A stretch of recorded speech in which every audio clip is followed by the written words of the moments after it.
पिछली क्लास में बात करी थी लास्ट में conclusion of reflection through plane surface, और मैंने बताया था कि यहाँ प्लेन सरफेस नहीं प्लेन मिरर आएगा। तो आप लोगों ने भी इस बात पर एग्री किया था कि हाँ सर प्लेन मिरर आएगा। तो मैंने आपको बताया था कि प्लेन मिरर जो होता है वो कुछ ऐसा होता है बनने के बाद, फिर उसके सामने कोई भी ऑब्जेक्ट रख दो तो वो ऑब्जेक्ट की इमेज जितने डिस्टेंस पर हमारा ऑब्जेक्ट रहता है, जितने डिस्टेंस पर ऑब्जेक्ट रहता है उतने ही डिस्टेंस पर उसकी इमेज बनती है। बहुत बढ़िया। और ये डिस्टेंस जो ऑब्जेक्ट का डिस्टेंस होता है उसको हम बोलते हैं u, और जो इमेज का डिस्टेंस होता है उसको हम बोलते हैं v।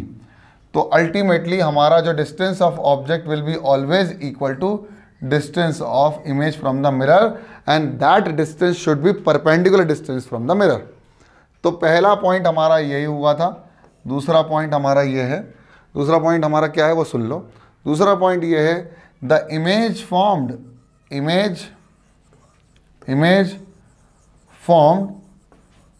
In the plane mirror, image formed in the plane mirror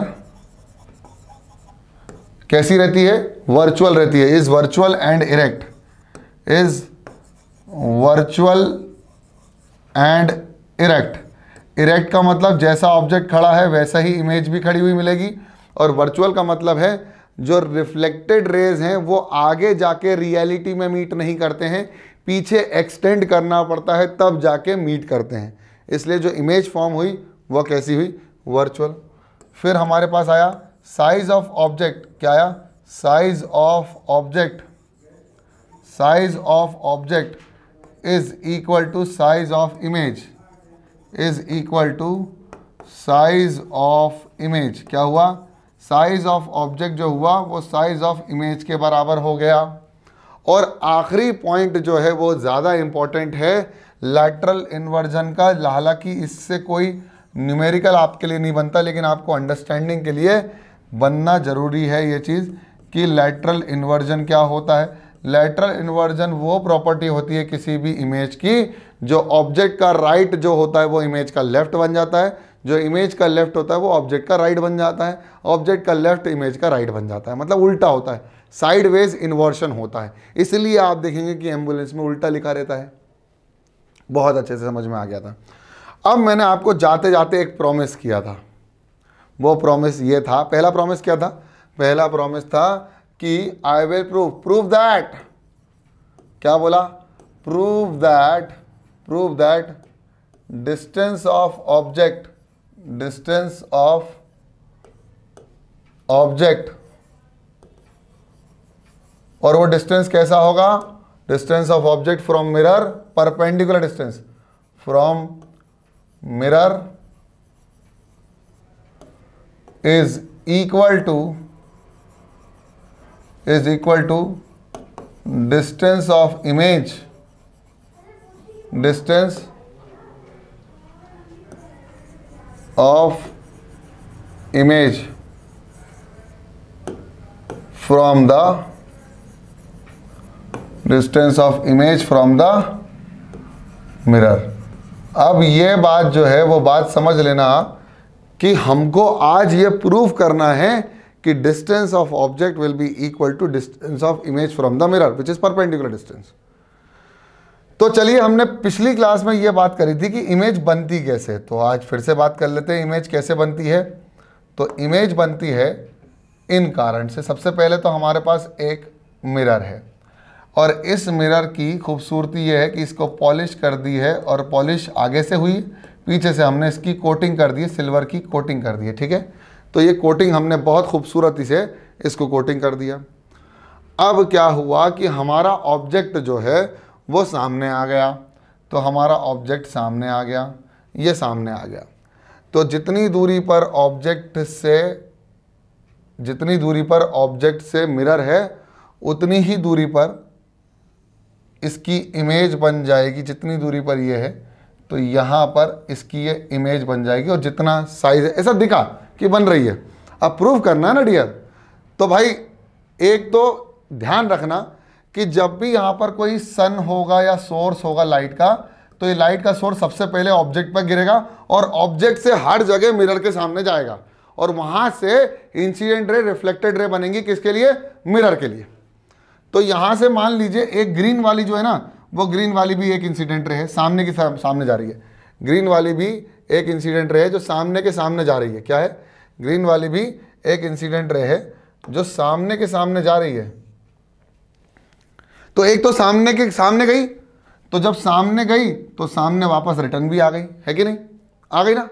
अब एक इंसिडेंट रे जो है वो मैं रेड कलर से बना रहा हूं, बिल्कुल ध्यान से देखना।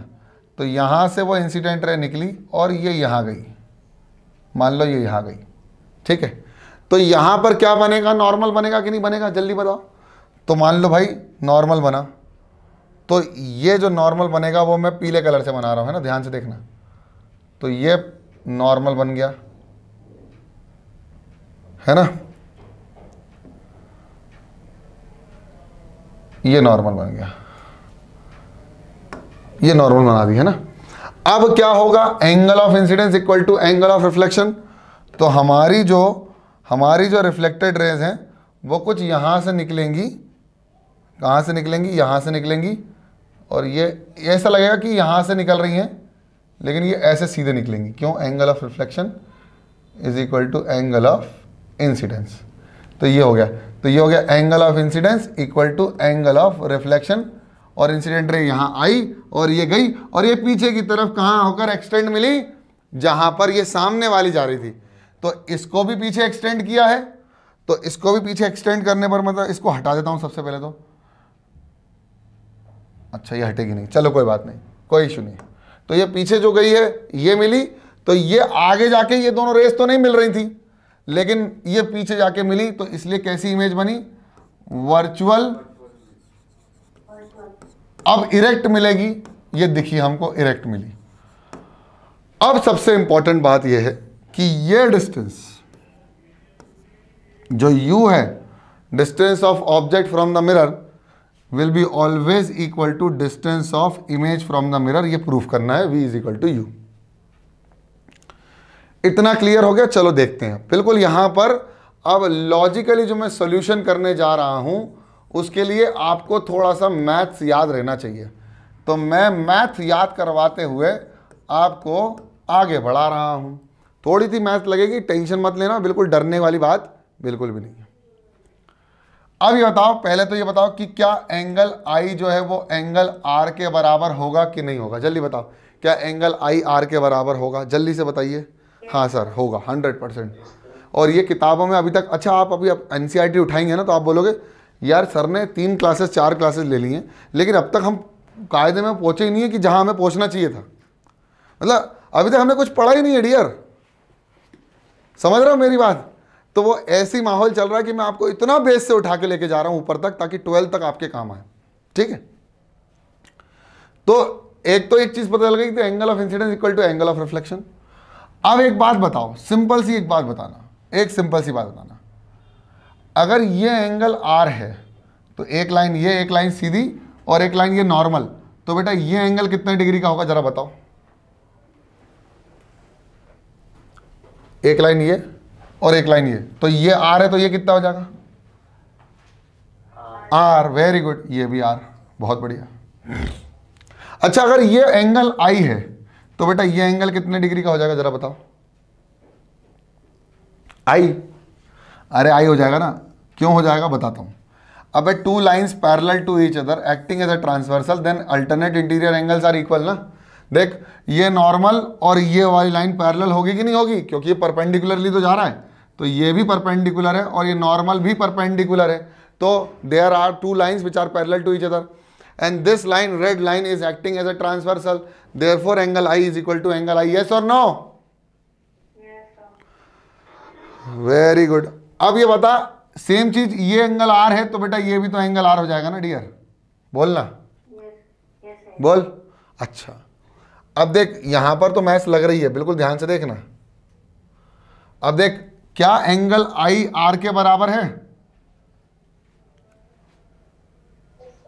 तो एक बात आओ, अगर एंगल आई आर के बराबर है और ये राइट एक ट्राइंगल बना रहा है, देखो ये इमेज और ऑब्जेक्ट मिलकर एक ट्राइंगल बना रहे हैं, इमेज और ऑब्जेक्ट मिलकर एक ट्राइंगल बना रहा है, उस ट्राइंगल में एक रेड कलर से डॉटेड लाइन बनी है और एक सॉलिड लाइन बनी है रेड कलर की, बोलो हाँ या ना। क्या ये दोनों बराबर होंगी? देखो सोचो, सोचो इसके बारे में कि एक ये है, इसमें ये दोनों एंगल बराबर है, तो क्या ये दोनों साइड भी आपस में बराबर होंगी कि नहीं होंगी? जल्दी बताओ। क्यों होंगी? इसका रीजन है मैथ्स में 9th क्लास में, इक्वल साइड्स नहीं, sides opposite to equal angles, sides opposite to equal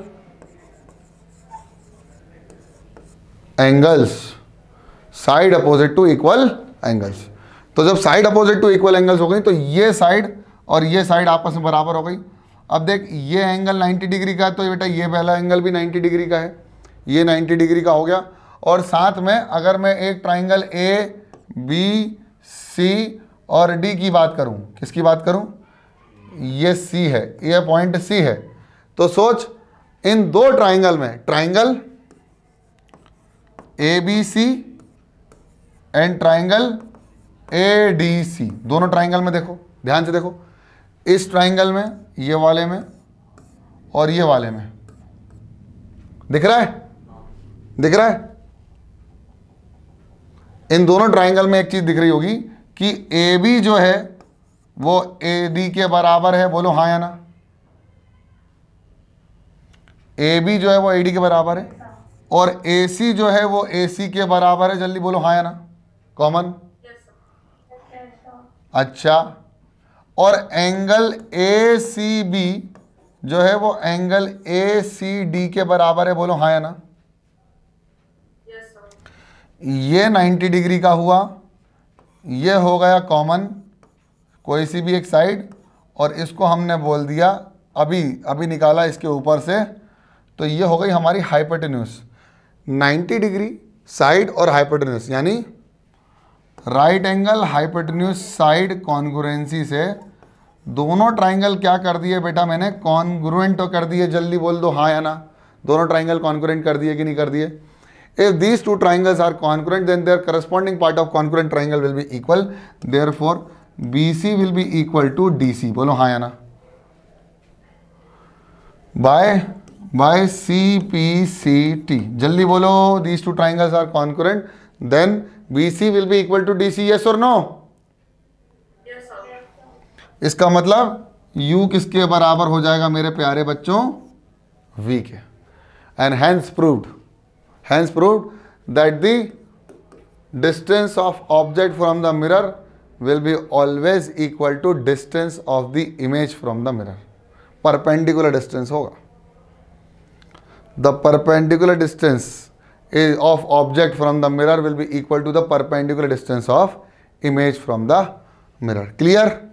इतना क्लियर हो गया? इतना क्लियर हो गया?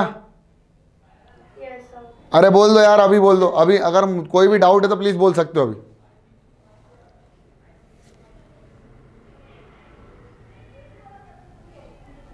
एक ही स्वर में बोलो, आ गया कि नहीं आ गया? Good good. अब इसके बाद मैंने एक और प्रॉमिस किया था, किसको याद है? मैंने लिखवाया था कुछ कि मैं 2 चीजें समझाऊंगा कल, उसके बाद आगे बढ़ेंगे। एक तो समझा दी, इसके बाद सर पता नहीं, चलो देखते हैं। तो बेटा उसमें था ये नेक्स्ट क्वेश्चन, और इसमें मैंने आपसे एक चीज़ बोली थी कि मैं कि नया शब्द है ना जिसको हम बोलते हैं डेविएशन, क्या बोलते हैं? डेविएशन। इस डेविएशन के 3 से 4 फार्मूलेज हैं। वो 4 फार्मूले हैं, एक तो 180 minus twice of angle i, फिर एक है 180 minus angle twice of angle r, फिर है twice of theta where theta is the angle of incidence with the reflecting surface. ये तीनों मैं प्रूफ करके दिखाऊंगा, बोला था ना। चलो कर लेते हैं, चलो कर लेते हैं। मान लीजिए आपके पास एक मिरर है, ये है, और ये मिरर कि हमने क्या कर दी, पॉलिश कर दी, कोटिंग कर दी। कोटिंग करने के बाद इसी को हम, आगे वाले सरफेस को हम बोलते हैं रिफ्लेक्टिंग सरफेस। सामने से एक बढ़िया पीली कलर की रेज आ रही है, सामने से सन से, तो ये सन से पीली कलर की रेज आना चाहती हैं और ऐसे सीधा निकलना चाहती है। आपको तो पता ही है कि सारी रेज जो भी आती हैं वो हमेशा सीधी स्ट्रेट लाइन में जाती हैं, और इसी स्ट्रेट लाइन में जाने की प्रॉपर्टी को कहा जाता है रेक्टिलिनियर प्रोपगेशन ऑफ लाइट। क्या बोलते हैं, rectilinear propagation, rectilinear propagation of light, rectilinear propagation of light, इसको यही बोलते हैं ना। अब क्या हुआ कि सामने आ गया एक पॉलिश्ड रिफ्लेक्टिंग सरफेस जिसको हमने कहा प्लेन मिरर। तो अब एक्चुअली में लाइट जो है उसका रास्ता रोका गया, और ये ओपेक ऑब्जेक्ट था, तो ये ओपेक ऑब्जेक्ट आगे जा नहीं पा रहा था। तो यहां से जैसे लाइट का रास्ता रोका गया तो लाइट क्या हुई, लाइट हुई डेविएट, और लाइट जैसे ही डेविएट हुई तो यहाँ से वो डेविएट हो गई कुछ इस तरह से, क्योंकि यहाँ से इस पे बन गया एक नॉर्मल। क्या बन गया, एक नॉर्मल। तो ये जो एंगल बना इसको बोलेंगे एंगल ऑफ इंसिडेंस, और इसको बोल देंगे एंगल ऑफ रिफ्लेक्शन। तो ये नॉर्मल बन गया। ये लाइट पीली कलर की सीधी जाना चाह रही थी, लेकिन जैसे ही मिरर आया तो लाइट यहाँ मुड़ गई, और ये जो सीधा जाना चाहती थी ये वाला रास्ता कभी ज़िंदगी में फॉलो नहीं कर पाई। मेरी बात समझ में आ गई, मेरी बात समझ में आ गई। तो ये वाला रास्ता तो वो कर ही नहीं पाई फॉलो। अब सीन क्या है, सीन ये है कि हमको वो एंगल ऑफ डेविएशन का मतलब समझना है। तो डेविएशन का मतलब ये है कि ओरिजिनल पाथ से जितने एंगल का डिफ्लेक्शन होगा, ओरिजिनल पाथ से जितने एंगल का डिफ्लेक्शन होगा, और वो फिर पाथ फॉलो करेगी। ओरिजिनल पाथ फॉलो करने वाली है, रिफ्लेक्शन के बाद जितना का डिफ्लेक्शन हुआ है उसी एंगल को हम बोलते हैं एंगल ऑफ डेविएशन। क्या बोलते हैं, एंगल ऑफ डेविएशन। क्या बोलते हैं, angle of deviation. What is angle of deviation? Angle of deviation is nothing but कि जो लाइट ओरिजिनल फॉलो करना चाहती है लेकिन कर नहीं पाती बिकॉज ऑफ रिफ्लेक्शन, तो जितने एंगल का डेविएशन होगा या जितना एंगल का वो चेंज करेगी, जितने एंगल से वो जाएगी, वो क्या होगा, एंगल ऑफ डेविएशन। समझ में आ गया? इतना क्लियर हो गया होगा आई होप। अब मान लीजिए कि एक हमारे पास जो इंसिडेंट रे थी उसने x डिग्री एंगल बनाया। कितना डिग्री बनाया? x डिग्री एंगल बनाया। किससे बनाया? x degree angle, x degree angle बनाया विद द प्लेन मिरर। ये जो कमिंग रेज हैं इनको हम बोलते हैं इंसिडेंट रेज। क्या बोलते हैं बेटा? इसको बोलते हैं इंसिडेंट रेज। इसको बोलते हैं इसको बोलते हैं रिफ्लेक्टेड रेज, है ना। ये हो गया मिरर, यानी ये रिफ्लेक्टिंग सरफेस हो गया। इसको हम बोलते हैं नॉर्मल, इसको हम बोलते हैं नॉर्मल। अब ये जो एंगल बन रहा है, ये जो एंगल बन रहा है वो एंगल इंसिडेंट रे और मिरर के बीच का एंगल है। किसके बीच का एंगल है? इंसिडेंट रे और मिरर के बीच का एंगल है।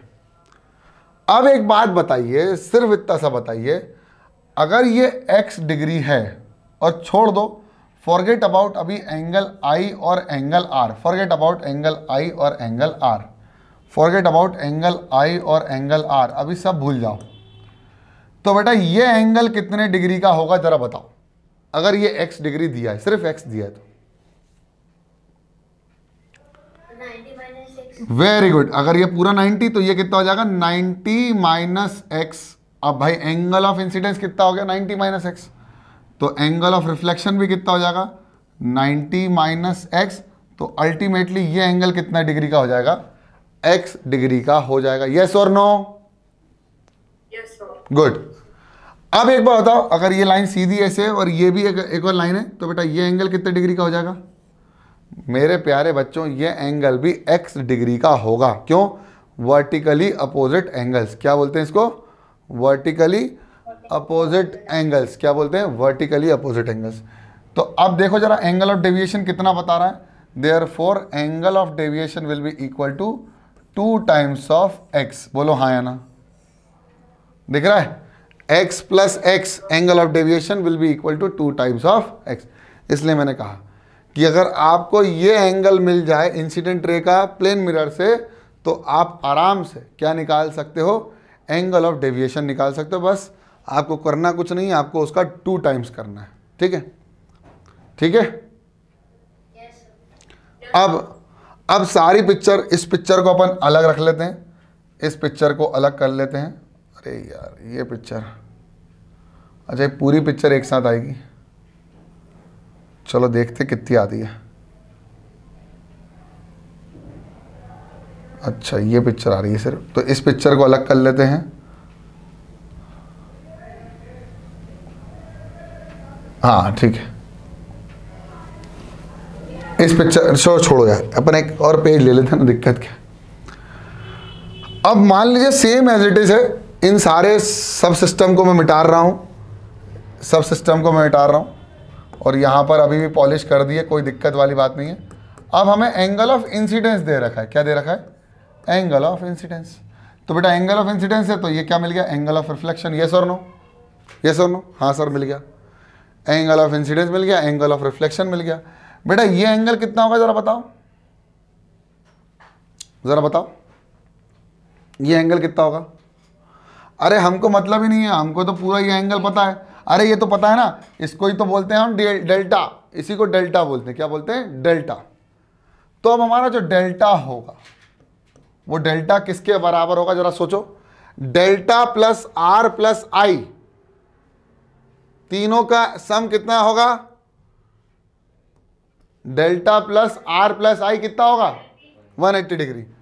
Delta plus R plus I किसके बराबर हो जाएगा, 180 डिग्री के बराबर हो जाएगा सर। क्यों, क्योंकि एक स्ट्रेट लाइन है और सप्लीमेंट्री एंगल बना रहे हैं। अब हमें डेल्टा की वैल्यू निकालनी है, तो क्या कर देंगे हम, आई 180 माइनस आर प्लस आई, क्या बोलेंगे, 180 माइनस 180 माइनस आर प्लस आई, क्या बोलेंगे, 180 माइनस आर प्लस आई। अब आपको ये भी पता है कि आई किसके बराबर है, आर के बराबर है, तो delta is equal to 180 minus I plus I. I plus I कितना होगा, 2 टाइम्स ऑफ एंगल आई, यानी डेल्टा जो हो जाएगा वो 2 टाइम्स ऑफ एंगल आई भी होगा। डेल्टा जो होगा वो 180 minus 2 times of angle r भी होगा। मेरे खूबसूरत बच्चों, समझ में आया, वेरी गुड, वेरी गुड। तो ये मैंने प्रूफ कर दिया। डेल्टा किसके बराबर है, डेल्टा सर 2x के बराबर है, where 2x, x is the angle between incident ray and the reflecting surface. 180 minus 2 times of i, angle i is equal to angle of reflection, angle of incidence, और 180 minus 2 times of angle r which is equal to, r is equal to angle of reflection. So this is called deviation. तो क्या बोलते हैं, deviation. अब इस सवाल को कर लो बेटा, बहुत खूबसूरती से, बहुत अच्छे से हो जाएगा।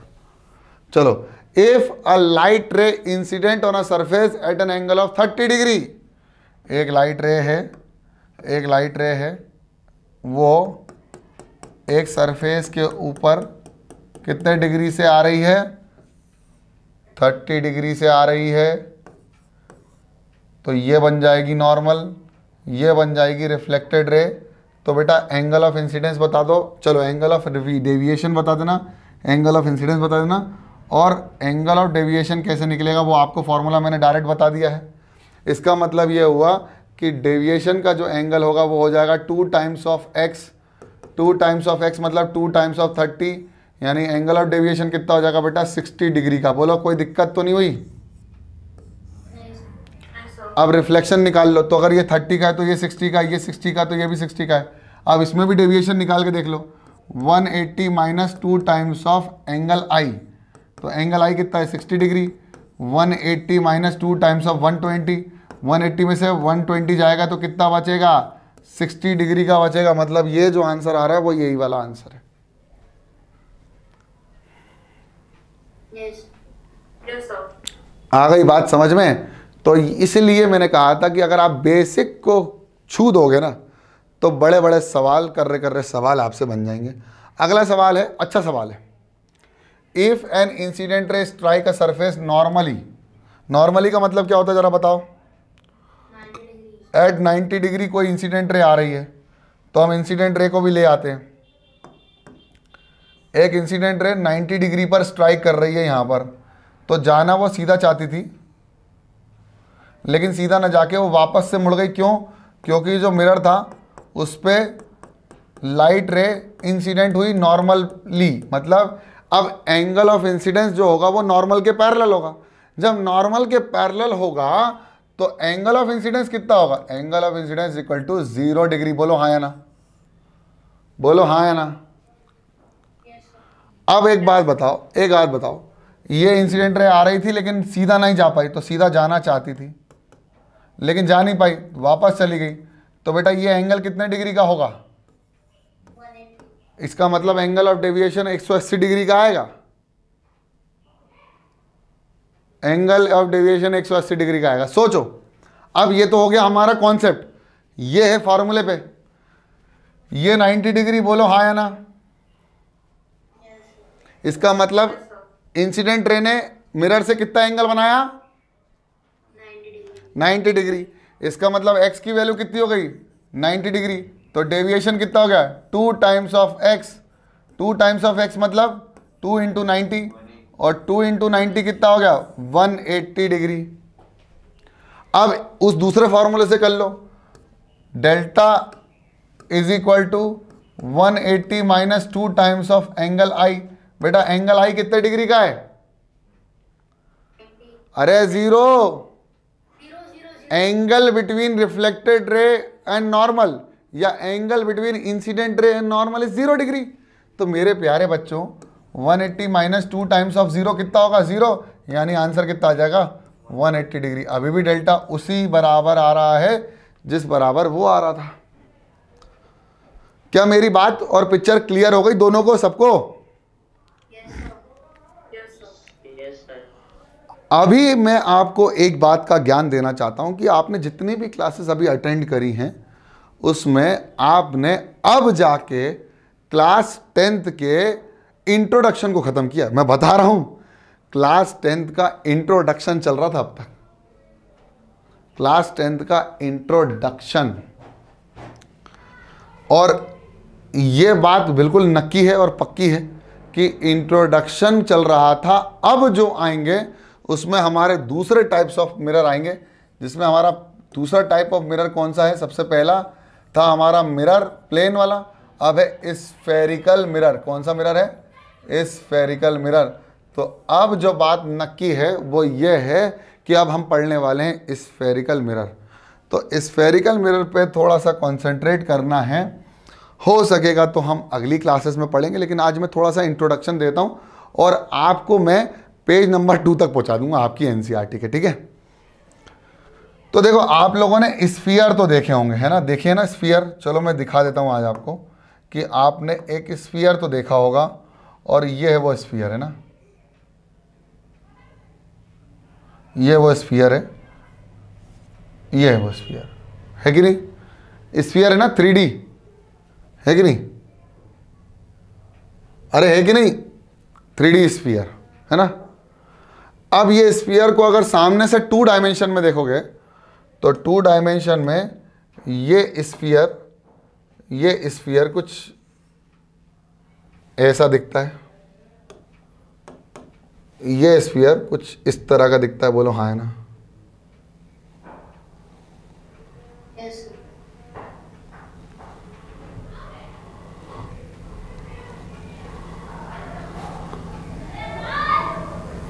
सामने से ऐसा दिख रहा है ऐसा, है ऐसा, है ऐसा,